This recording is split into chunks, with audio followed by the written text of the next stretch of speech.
Hey guys, so just going to do a quick tutorial of this coffin box hinge thing for you all. So as you can see, I've already got them made.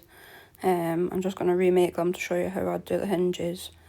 I'll show you basically two different ways. So you've got the hinge where it's still attached to each part. This can only sort of open 180 degrees. Yeah, that's right. Or is it? No, 90 degrees. Yeah, 90 degrees, sorry. And then the double hinge, which can open 180 degrees. So, yeah. Just going to start with that. So basically what I'm going to do is bring this one down just to help me out with sizing and stuff, because anytime I do these lives, my brain goes to hell and I can't remember anything off the top of my head, so I have to use this to remember sizes and stuff. So just going to basically start with our coffin here. There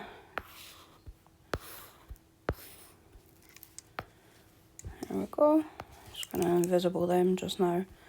Now I know it comes up 18 centimetres, yep. So there we go. And then what we would want to do is we want another one of these basically. So we're going to line up to this edge, click copy and rotate 180. Oh, done the wrong edge, but that's fine. We can just move it down. There we go. So now we've got our two bits, same as that one. Now, I'm just going to leave this here just now for myself for a second. We've actually got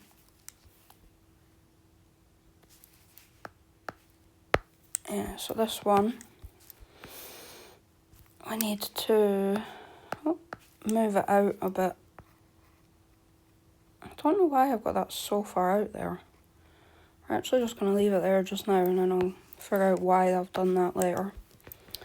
So, we're going to go to the top of this one and sketch on it. We're going to offset single edge. We're going to get this edge. We're going to offset it by 5mm. And then again on the other side. Then we're just going to extend them. Make sure you stay on that line. Obviously my pen's being a bit funny. Whoops. There we go. Extend them. And we're going to find the middle. And we're going to bring it out 10mm each way. And then again. And then we can get rid of all of these bits and we've just got our squares left. Now the other thing we'll want to do is offset chain. No, actually we're going to go single, because otherwise it'll select the edges on the face as well and we don't want that. And we want to bring that out by 0.2mm. So this will give us a good gap for any movement. Now we are going to come in here and select all of these bits and we want to bring them down by 5.2mm. Then we want to bring that sketch back and select just the inside bits and bring it down by 5mm. So, just so you can all see what's happening here, we are going to make this invisible. So, you see we've got hinges in place, but we've got that little bit of a gap around there, which stops issues from it like being too close together, so that it can still move, so it's not scraping against each other.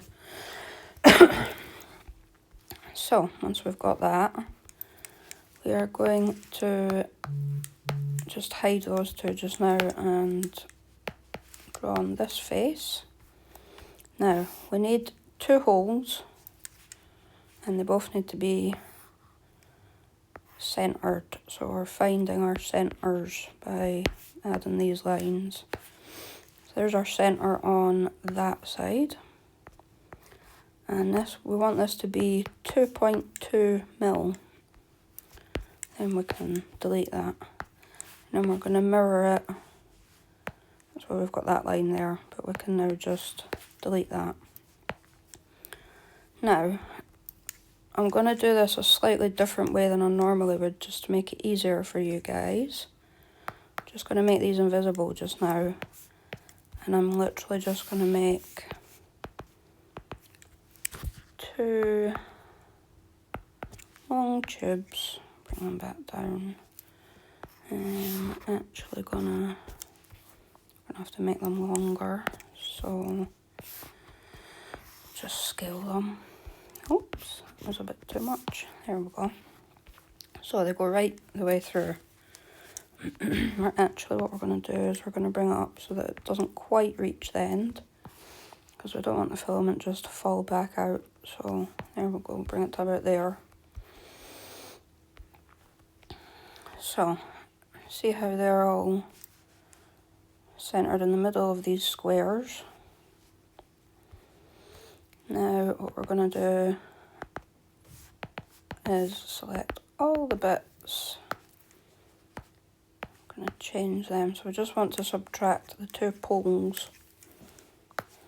There we go. So now we've got gaps here. Just gonna switch this so that they're all invisible again. They're not invisible, see-through. Now, what we need to do is just going to hide one of these just now, and we're going to curve these edges.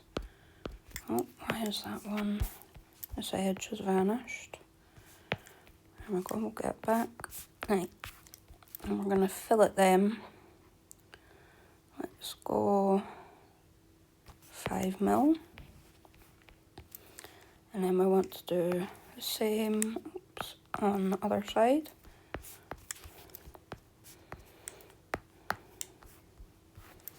Because those bits are obviously we'll need to rotate, so we need to add that curved bit so that the edges don't hit off each other.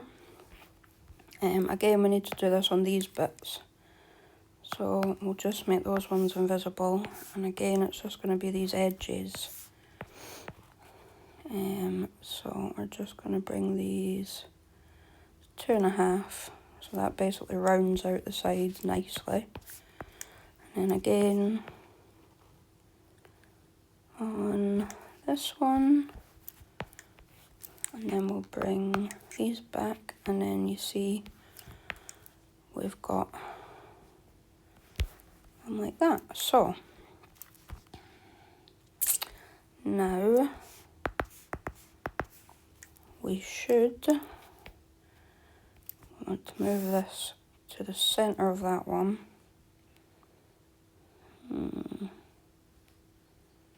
That's not going to be right though,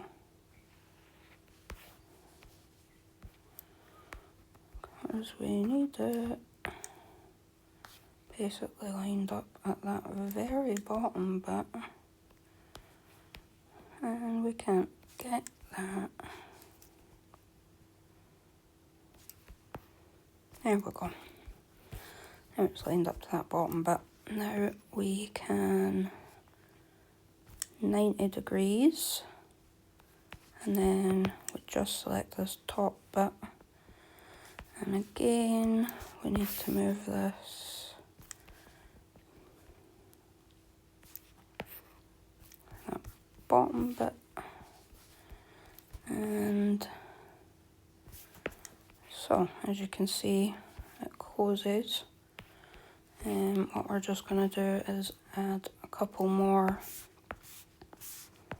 chamfers, just to make sure nothing gets stuck. We're also going to add them inside these bits. Just go 2.5, there we go. So everything's rounded. So there's basically your double hinge. So you make that.